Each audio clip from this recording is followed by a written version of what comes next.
ذات ایک ایسی ذات تھی جنہوں نے اپنے ماتھے کے نگاہوں سے اس منظر کو دیکھا، اور نہ صرف دیکھا ہی تھا بلکہ ہر کیے گئے ستم کے وہ شکار بھی رہے، ہر ایک ظلم میں وہ ملوث بھی رہے۔ آپ نے اپنے ماتھے کی نگاہوں سے اس منظر کو دیکھا تھا، وہ منظر جسے آسمان نے دیکھا تو آسمان غمزدہ ہو گیا اور اس سے وہ منظر دیکھا نہ گیا۔ وہ منظر جسے فضاؤں نے دیکھا تو فضاؤں سے دیکھا نہ گیا اور وہ غمزدہ ہو گیا۔ وہ منظر جسے چرند و پرند نے دیکھا تو ان سے وہ دیکھا نہ گیا۔ وہ منظر جسے سورج نے دیکھا تو سورج سے دیکھا نہ گیا۔ سورج جو ہے اپنے چہرے کو ڈھانپ لیتا ہے اور کربلا کی سرزمین پر ہر چہار جانب اندھیرا ہی اندھیرا چھا جاتا ہے۔ وہ منظر امام زین العابدین نے اپنے ماتھے کی نگاہوں سے نہ صرف دیکھا ہی بلکہ ایک ایک ظلم و ستم کو برداشت بھی کیا۔ آپ کے ماتھے کی نگاہوں کے سامنے آپ کے لوگوں کو شہید کر دیا گیا، 72 سے زائد لوگوں کو شہید کر دیا گیا، جس میں آپ کے چچا بھی ہیں، بھائی بھی ہیں، والد ماجد بھی ہیں، دوست و احباب بھی ہیں، اہل بیت کے چاہنے والے بھی ہیں۔ تمام کو شہید کر دیا گیا اور تمام کے سروں کو نیزے پر لٹکا دیا گیا۔ اور اتنا ہی نہیں، اہل بیت کے تمام خاتونوں کو رسیوں میں جکڑ دیا گیا۔ امام زین العابدین کے ہاتھوں میں بیڑیاں ڈال دی گئی، گلے میں توق ڈال دیا گیا۔ اتنا ہی نہیں، پیچھے ایک جلاد لگا دیا گیا کہ اگر یہ لوگ جلدی جلدی قدم نہ بڑھائیں تو اے جلادو تم کوڑے برسانا، تم ان پر بتحاشا ٹوٹ پڑنا اور کوڑوں کی بارشیں کر دینا۔ اللہ اکبر کبیرہ۔ ذرا اندازہ لگاؤ پیارے کہ وہ منظر، وہ ماحول کتنا بھیانک رہا ہوگا۔ لیکن قربان جائیں امام زین العابدین کے صبر پر۔ آپ صبر و رضا کے پیکر بنے ہوئے تھے۔ اللہ نے آپ کو مقام و رتبہ عطا فرمایا کہ اگر آپ اپنی زبان حال سے کربلا کی سرزمین پر ایک شبد بھی بددعا کے نکال دیتے تو یزیدیوں کو تباہ و برباد ہونے میں ٹائم نہیں لگتا۔ لیکن امام زین العابدین کا صبر دیکھا ہے، آپ صبر و رضا کے پیکر بنے رہے، ان یزیدیوں کے لیے بددعائیں نہیں کرے۔ کیوں نہیں کرے؟ اس لیے کیونکہ آپ کے ہاتھوں میں، آپ کے نسوں میں امام الانبیاء کا خون ہے، آپ کے رگوں میں علی شیر خدا کا خون ہے۔ اس لیے آپ نے ان کے لیے بددعائیں نہیں کی، نبی پاک کی سنتوں پر عمل کیا اور کہا اے وہ دیکھ لو میرے نانا نے طائف کی بازار میں کنکریاں کھا کر، پتھریں کھا کر لہولہان ہو گئے تھے، بددعائیں نہیں کی تھی۔ ان کا نواسا کربلا کی سرزمین پر ظلم و ستم کھا کر بددعائیں نہیں کرتا ہے بلکہ ان کی سنتوں پر عمل کر رہا ہے، صبر و رضا کا پیکر بنا ہوا ہے۔ دوستان ذی قدر، امام زین العابدین رضی اللہ تعالی عنہ گزر رہے ہیں۔ یہ قافلہ اور لشکر یزید کی جانب بڑھتا جا رہا ہے. میں یہ پوری باتیں بتانے کو نہیں کھڑا ہوا، بس ایک بات بتاؤں گا کہ جب یہ یزیدیوں کا قافلہ ایک جنگل سے گزرا تو اس جنگل میں خاتون رہا کرتی تھی جس کے پاس 7 بیٹیاں تھیں اور ایک بیٹا تھا، اور بیٹی کی طبیعت بے حد خراب تھی. روایتوں میں آتا ہے کہ وہ بیٹا جو ہے اپنی زندگی کے آخری مرحلے پہ تھا، یعنی زندگی اور موت کی بازی لڑ رہا ہوتا ہے. ماں نے دیکھا بیٹی کی طبیعت اتنی خراب ہے تو ماں سے دیکھا نہ گیا. ماں نے اپنے زیورات کو اٹھایا اور بیٹیوں کے بھی زیورات کو اٹھایا، آنچل میں رکھا اور لے جا کر جنگل کے کنارے جو راستہ گزرتا تھا اس راستے پر کھڑی ہو جاتی ہیں. اس وجہ سے کھڑی ہوتی ہیں کہ کوئی آنے والا آئے گا، شاید وہ طبیب ہوگا یا کسی طبیب کا ہمیں پتہ بتا دے گا، تو میں جو ہے اس طبیب کو یہ ساری دولتیں دے دوں گا اور کہوں گی کہ آؤ چلو میرے بیٹے کی طبیعت ٹھیک کر دو، میرے بیٹے کا علاج کر دو. دوستان ذی قدر وہ خاتون وہاں پہ کھڑی ہوتی ہے، ہر آنے والے سے سوال کرتی ہے، اے آنے والے بتاؤ تو ذرا کیا تم طبیب ہو؟ آنے والے کہتے میں کوئی طبیب نہیں ہوں. اتنے میں ابن سعد کی لشکر وہاں سے گزرتی ہے. جب اس نے ابن سعد کی لشکر کو دیکھا وہ خاتون دوڑتی ہے ابن سعد کے پاس جا پہنچتی ہے اور کہتی ہے اے ابن سعد کیا تم طبیب ہو؟ کہا نہیں میں کوئی طبیب نہیں. کہا ٹھیک ہے تم طبیب نہیں ہو، تمہارے ساتھ اتنے لوگ ہیں، کیا انہیں کوئی طبیب ہے؟ کہا نہیں اس میں کوئی حکیم نہیں ہے، کوئی طبیب نہیں ہے. اس خاتون نے کہا اگر خدا را تم تمام میں کوئی طبیب ہے تو بتا دے، میرا بیٹا جو ہے اپنی زندگی کی آخری سانسیں لے رہا ہے. دوستان ذی قدر ابن سعد کہتا ہے او ماں ہم تمام میں کوئی حکیم و طبیب نہیں ہے، لیکن ایک چیز ہے. اس نے مذاقیہ انداز میں امام زین العابدین کا مذاق اڑانے کے لیے، ان کو رسوا کرنے کے لیے، مزہ لینے کے لیے کہا وہ جو زنجیر میں جکڑا ہوا ہے نا وہ شاید طبیب ہوگا، جاؤ تم اس سے کہو اگر وہ طبیب ہوگا تو تمہارا کام کر دے گا. دوستان ذی قدر وہ خاتون دوڑتی ہوئی امام زین العابدین کے پاس آ پہنچتی ہے اور کہتی ہے کیا تم طبیب ہو؟ آپ نے کہا جی ہاں میں بھی طبیب، میرے والد ماجد امام حسین بھی طبیب، میرے دادا حضرت علی بھی طبیب، امام الانبیاء وہ بھی طبیب، اتنا ہی نہیں میرا پورا خاندان طبیب ہے. دوستان ذی قدر وہ خاتون کہتی ہے پھر تم میرے گھر چلو اور میرے بیٹی کی طبیعت خراب ہے، آپ میرے گھر چلیں اور میرے بیٹے کا علاج کر دیں. آپ کہتے ہیں کہ خاتون ذرا دیکھ تو صحیح میں کن حالاتوں سے گزر رہا ہوں، میرے ہاتھوں میں کس طرح سے بیڑیاں پڑی ہوئی ہیں اور میں تیری مدد کیسے کر سکتا ہوں. ہاں یہ ہو سکتا ہے کہ تو جا ابن سعد سے سوال کر، ابن سعد سے کہیں اگر وہ اجازت دے دے تو میں ضرور چلوں گا اور تیرے بیٹے کو ضرور دیکھ لوں گا. اللہ اکبر کبیرہ. وہ خاتون دوڑتے ہوئے ابن سعد کے پاس پہنچتی ہے اور کہتی ہے اے ابن سعد یہ ساری دولتیں تو لے لے، یہ ساری چیزیں جو میرے آنچل میں ہیں یہ سارا کچھ لے لے، تھوڑی دیر کے لیے بیمار زین العابدین کو میرے گھر بھیج دے، بیمار زین العابدین کو میرے گھر بھیج دے. ابن سعد کہتا ہے ٹھیک ہے لے جاؤ. خاتون نے کہا ہتھکڑیاں کھول دو. ابن سعد کہتا ہے نانا میں تو ہتھکڑیاں نہیں کھولنے والا، میں تو ہتھکڑیاں نہیں کھولنے والا.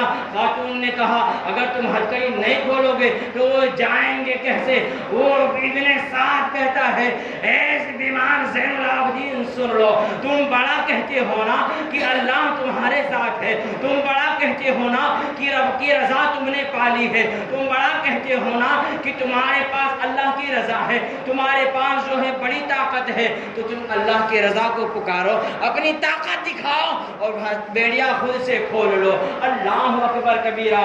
بیمار زین العابدین فرماتے ہیں اے ابن سعد سن لے، تو کیا سمجھتا ہے کہ تیرے بیڑیاں باندھنے سے میں اس میں جکڑا ہوا ہوں؟ نہیں بلکہ میں تو اپنے رب کی رضا کی خاطر اس بیڑیوں میں جکڑا ہوا ہوں. میری رضا جاننا چاہتا ہے تو دیکھ لے۔ پھر کیا تھا، آپ نے جلال بھری نگاہیں ڈالی اور ساری بیڑیاں موم کی طرح پگھل کر زمین پر گر گئی۔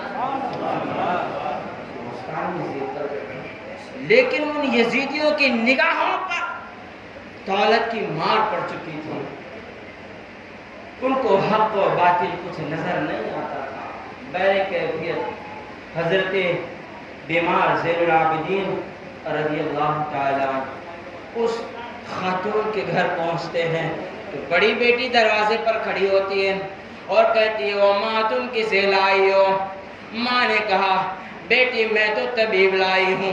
بیٹی نے کہا او ماں تم نے ضرور طبیب بلایا ہے لیکن طبیب کو لانے میں تاخیر کر دیا، اب تو میرا بھائی دنیا میں ہی نہیں رہا، میرا بھائی دنیا سے جا چکا ہے۔ بیمار زین العابدین نے سنا، بوڑھی ماں نے سنا تو بوڑھی ماں زارو قطار رونے لگی اور کہنے لگی اے بیمار زین العابدین اب آپ جا سکتے ہیں کیونکہ جس سبب سے میں تمہیں لائی تھی وہ سبب ہی نہ رہا، اب تو میرا بیٹا جا چکا ہے، اب اس کا علاج کس طرح سے ہوگا، اب آپ یہاں سے جائیے۔ امام زین العابدین فرماتے ہیں میں تو ضرور چلا جاؤں گا لیکن ایک بار اپنے بیٹے کا چہرہ تو دکھا دو۔ پھر کیا تھا، امام زین العابدین گھر کے اندر داخل ہوتے ہیں، کیا دیکھتے ہیں کہ بہنیں زارو قطار رو رہی ہیں۔ چھوٹی بہن جو ہے بھائی کا انگوٹھا پکڑ کر زارو قطار روتی ہے اور کہتی ہے اے میرے بھائی تم مجھے چھوڑ کر کہاں چلے گئے، اے میرے بھائی ہم نے جو ہے بہت بڑے بڑے سپنے دیکھے تھے، تم نے تو میرے سپنے توڑ کر رکھ دیے، اے میرے بھائی تم کہاں چلے گئے، اے میرے بھائی اٹھو تو صحیح، بولو تو صحیح، تم بولتے کیوں نہیں ہو؟ جب اس طرح سے ایک چھوٹی بچی اپنے بھائی کو پکارتی ہے اور زارو قطار روتی ہے، بیمار زین العابدین کو دیکھا نہ گیا، آپ بھی زارو قطار رونے لگے۔ ماں نے پوچھا بیٹا اب تم کیوں روتے ہو؟ کہا میں اس لیے رو رہا ہوں، اس لیے رو رہا ہوں کسی چھوٹی بچی کی طرح ایک بہن میری بھی ہے صغرا نام کی جسے ہم نے مدینہ طیبہ میں چھوڑا تھا، مجھے یاد آتا ہے کہ میری بہن صغرا بھی اکبر کو یاد کر کے اسی طرح سے رو رہی ہوگی، اصغر کو یاد کر کے اسی طرح سے رو رہی ہوگی، قاسم کو یاد کر کے اسی طرح سے رو رہی ہوگی، مجھے یاد کر کے اسی طرح سے رو رہی ہوگی، مجھے میری بہن صغرا کی یاد آئی اس لیے میں بھی زارو قطار رونے لگا۔ اس کے بعد حضرت بیمار زین العابدین آگے بڑھتے ہیں، اس نوجوان کے انگوٹھے کو پکڑتے ہیں، ہلاتے ہیں اور کہتے ہیں ابے وہ نادان بہنوں کو رلاتے نہیں ہیں بلکہ ہنساتے ہیں، اٹھو اٹھ کر کھڑے ہو جا، بہنوں کے آنسو کو سکھا دے۔ اللہ اکبر کبیرہ، اتنا کہنا تھا کیا، اللہ تعالیٰ نے اس نوجوان کی جاتی ہوئی روح واپس جسم میں ڈال دیا اور وہ نوجوان اٹھ کر کھڑا ثانی ذی قدر ماں نے جب دیکھا وہ حیران رہ گئی، حیران رہ گئی کہ جو بندہ روئے زمین سے جا چکا وہ روئے زمین پر رکانا، حیران رہ گئی۔ اور اتنا ہی نہیں، امام زین العابدین نے کہا کہ تمہارے زیورات ان یزیدیوں نے لے لیا، کہاں لے لیا؟ کہا جاؤ اپنے آنچل میں کچھ مٹی لے آؤ، مٹی لائی گئی۔ امام زین العابدین کی شان دیکھیں پیارے، آپ نے چند کلمے اس مٹی پر پڑھ کر دم کیے اور ہاتھ پھیرا تو اللہ نے اس مٹی کو دوبارہ ویسے ہی زیور بنا کر رکھ دیا، سونے کا گول۔ سبحان اللہ۔ اب وہ خاتون بالکل چونک گئی اور وہ کہنے لگی آخر آپ ہیں کون اور کہاں سے ہیں، کس قبیلے سے تعلق رکھتے ہیں؟ تو امام زین العابدین فرماتے ہیں اب تک کے تو ہم مدینہ والے کہلاتے تھے پر اب کربلا والے کہلا رہے ہیں، اب کربلا والے کہلا رہے ہیں۔ خاتون نے کہا کہ جب تم ایک بچی کی آنسوؤں کو نہیں دیکھ سکتے، اس کے بھائی کو زندہ کرتی ہے، تو تمہارے گھر میں بھی تو صغرا رو رہی ہے اور 70 سے زائد لوگوں کی سرک کے سرک نیزوں پر ٹکے ہوئے ہیں، پھر آپ انہیں کیوں نہیں زندہ کرتے؟ آپ نے کہا او ماں تم جاننا چاہتی ہو؟ کہا ہاں میں جاننا چاہتی ہوں۔ آپ نے ہاتھ پکڑا اور پھر امام حسین رضی اللہ تعالی عنہ کے سر کے پاس جا کر کھڑے ہو گئے، اور بعد اب کھڑے ہوتے ہیں اور کہتے ہیں ابا حضور پورا راستہ جو تم نے مجھے قرآن پڑھ پڑھ کر سنایا ہے، ابا حضور جو تم نے کٹے ہوئے سر کے ساتھ پورا راستہ مجھے قرآن سنایا ہے، ابا حضور قرآن کے چند جملے اس خاتون کو بھی سنایا جائے، اتنا کہنا تھا کیا؟ کٹا ہوا سر ہے اور دھول مٹی میں ہے، چہرہ گرد ہے، اس کے باوجود دیکھیں پیارے ہونٹوں پر جنبش آتی ہے، زبان کھلتی ہے، آج منہ کھلتا ہے، زبان حرکت میں آتی ہے، اور پھر لبوں پر یہ کلمہ ہوتے ہیں الرحمن علم القرآن خلق الانسان علمہ البیان۔ جب اس طرح سے آپ نے قرآن مجید پڑھ کر سنایا تو امام زین العابدین نے کہا تم نے سنا؟ تم نے کچھ سمجھا؟ خاتون کہتی نہیں میں نے نہیں سمجھے۔ کہا سن لو، زندہ انہیں کیا جاتا ہے جو مر جاتے ہیں۔ تمہارا بیٹا مر گیا تھا، اسے زندہ کیا جا سکتا تھا، ہم نے زندہ کر دیا ہے، پر میرے یہ گھر والے، میرے بابا نہ مردہ تھے، نہ ہیں، نہ رہیں گے، اللہ نے ان کو وہ زندگی عطا فرمائی ہے، یہ زندہ تھے، زندہ ہے اور زندہ ہمیشہ رہے۔ دوستانی سی قدر امام زین العابدین رضی اللہ تعالی عنہ کی سیرت بہت ہی انوکھی ہے، اور آپ بھی بہت ہی انوکھے ہیں۔ داستان کربلا کے بعد آپ نے اپنی زندگی بہت ہی سادی گزاری ہے، بہت ہی سادی اور سمپل گزاری ہے۔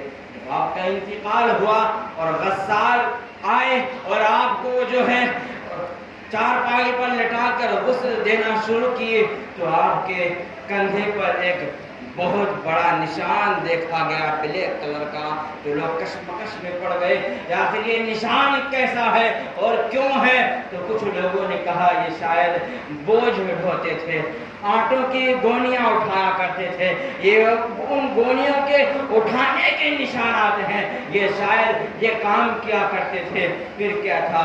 جب تحقیق کیا گیا تو پتہ چلا مدینہ منورہ میں جتنے غریب تھے، جتنے مسکین تھے اور جتنی بیوائیں تھیں، رات کی تاریکی میں جن کے گھروں پر راشن پہنچتے تھے، جن کے گھروں پر تیل و غلہ پہنچتا تھا، جن بیواؤں یتیموں کی پرورش کیا جاتا تھا، وہ کرنے والا کوئی اور نہیں، بیمار زین العابدین کے ذات، بیمار زین العابدین کے ذات تھی۔ آپ نے اپنی زندگی بہت ہی سادی سی گزاری پیارے۔ حضرت حسن بصری فرماتے ہیں کہ میں طواف کعبہ کے لیے گیا اور کعبہ کے قریب ہی میں نے اپنا خیمہ لگایا، بہت ہی قریب خیمہ لگایا، اور جب رات کی تاریکی ہر چہار جانب چھا گئی تو مجھے ایک رونے کی آواز آئی، کریا بازاری کی آواز آئی، اور رونے والا روتا ہے، سسکتا ہے، آواز بڑی پیاری ہوتی ہے، انداز بڑا نرالا ہوتا ہے، اور بڑی زوروں سے وہ سسکیاں لے لے کر رو رہا ہوتا ہے، اور کہنے والا کہہ رہا ہوتا ہے اے بار الہ میرے خطاؤں کو بخش دینا، اے بار الہ کل بروز قیامت جب تیرا میزان ہوگا، تیرے سوال و جواب ہوں گے، تو مولا مجھے تو حساب و کتاب سے محفوظ رکھنا، مولا میزان پر حساب و کتاب سے مجھے تو محفوظ رکھنا، بروز قیامت مجھ سے کوئی سوال و جواب نہ کرنا۔ اس طرح سے وہ زار و قطار روتا جاتا، اشکیں بہاتا جاتا، سسکیاں زور زور سے لیتا جاتا۔ حضرت حسن بصری کہتے ہیں کہ اچانک میں نے آواز سنا کہ وہ نوجوان زمین پر گر گیا، جب گرا تو میں خیمے سے باہر نکلا اور دوڑ کر اس کے پاس پہنچا، دل میں یہ ارادہ رکھتا تھا کہ اس نوجوان کے پاس جاؤں گا اور اس نوجوان سے کہوں گا، اے نوجوان تو ذرا صبر رکھ، اللہ بہت بڑا ہے، وہ غفار ہے، ستار ہے، رحیم ہے، وہ ضرور تجھ پر رحم و کرم کرے گا، تو تھوڑا صبر رکھ، اس قدر اتنا زار و قطار نہ رو۔ یہ سوچ کر آپ اس نوجوان کے پاس جاتے ہیں اور جانے کے بعد جب چہرے سے زلفوں کو اٹھاتے ہیں تو چہرہ جب دیکھتے ہیں تو آپ کی عقلیں حیران ہو جاتی ہیں۔ آپ کہتے ہیں کہ مانو جیسے جسم میں جان ہی نہ رہی، میں بالکل حیران رہ گیا۔ کہتے ہیں کہ میں تو سوچ رہا تھا کہ کوئی بہت بڑا گنہگار ہوگا، کوئی بہت بڑا مجرم ہوگا، لیکن نانا پیارے وہ کوئی بہت بڑا مجرم گنہگار نہ تھا، بلکہ وہ حضرت امام حسین کا بیٹا بیمار زین العابدین تھا۔ بیمار زین العابدین رات کی تاریکی میں کعبہ کے غلافوں کو پکڑ کر بچوں کی طرح مچل مچل کر رو رہے ہیں اور کہتے ہیں مولا بروز قیامت تم مجھ سے حساب و کتاب نہ لینا، حساب و کتاب نہ لینا۔ اب جب آپ وہاں پہنچے اور ان کو اٹھایا تو حضرت امام زین العابدین اٹھے اور کہنے لگے کہ تم جس ارادے سے یہاں پر آئے ہو نا، میرے لیے دعائیں کرو، میرے لیے دعائیں کرو۔ آپ کہتے ہیں حضور میں آپ کے لیے کیا دعائیں کروں، میں آپ کے لیے کیا دعائیں کروں، آپ کی دعاؤں سے تو ہم بلتے ہیں، آپ کی دعاؤں کے تلے ہم جیتے ہیں، ہم آپ کے لیے کیا دعائیں کریں؟ کہا نہیں تم ہمارے لیے ضرور دعائیں کرو۔ تو آپ نے کہا اے بارے نبی کے نواسے ہیں اور ان پر تم ضرور بھی ضرور رحمت و کرم کی بارش کرو۔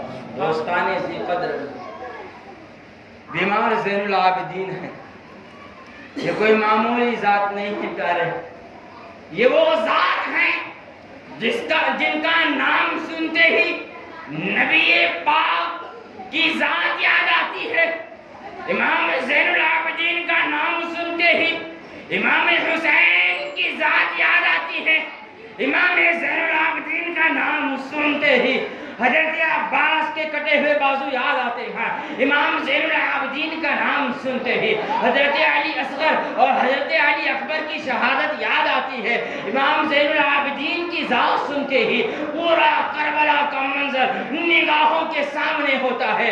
امام زین العابدین کی ذات دیکھتے ہی سنتے ہی جنتی نوجوانوں کی یاد آتی ہے۔ امام زین العابدین جو ہے ان کی ذات وہ ذات ہے جن کے رگوں میں امام الانبیاء کا خون ہے، جن کے سروں پر امام حسین کا دشت شفقت ہے، جن کے دامن میں روزہ بھی ہے، نماز بھی ہے، حج بھی ہے، زکوٰۃ بھی ہے، کسی بھی طرح کی کوئی بھی کمی نہیں ہے، جن کے تقویٰ کا عالم یہ ہے کہ پوری رات عبادت میں گزار دیتے، جن کے عبادت کا عالم یہ ہے کہ پوری رات سجدے میں گزار دیا کرتے ہیں، یہ ان کی ذات ہے اور ان کا عالم یہ ہے کہ پوری رات روتے ہیں اور کہتے ہیں بارے الہ بروز قیامت تو حساب و کتاب سے مجھے محفوظ رکھنا، کیونکہ میں تو معمولی شخص ہوں کہ اگر مجھ سے کوئی معمولی بچہ بھی پوچھے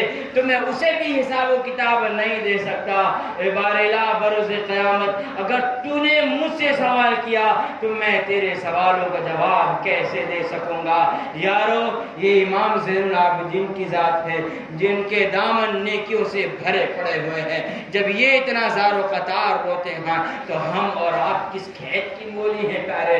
ہمارے دامن میں نہ روزوں کی پابندی دکھائی دیتی ہے، نہ نمازوں کی پابندی دکھائی دیتی ہے، نہ تقویٰ کوئی دکھائی دیتا ہے، نہ طہارت کوئی دکھائی دیتا ہے۔ ہمارے دامن میں برائیاں ہی برائیاں نظر آتی ہیں۔ ہم لوگوں نے اپنے معاشرے میں برائیاں ہی برائیاں پھیلا کر رکھا ہے۔ تو یارو ہمیں کتنا رونے کی ضرورت ہے اللہ تبارک و تعالیٰ کی بارگاہ میں، ہمیں کس قدر توبہ اور استغفار کرنے کی ضرورت ہے۔ اے قوم کے نوجوانوں، اپنے آپ کو یوں ہی تباہ و برباد نہ کرو، اپنی زندگی یوں ہی نہ لٹاؤ، بلکہ اپنے آپ کو اپنے رب کے حوالے کرو اور یا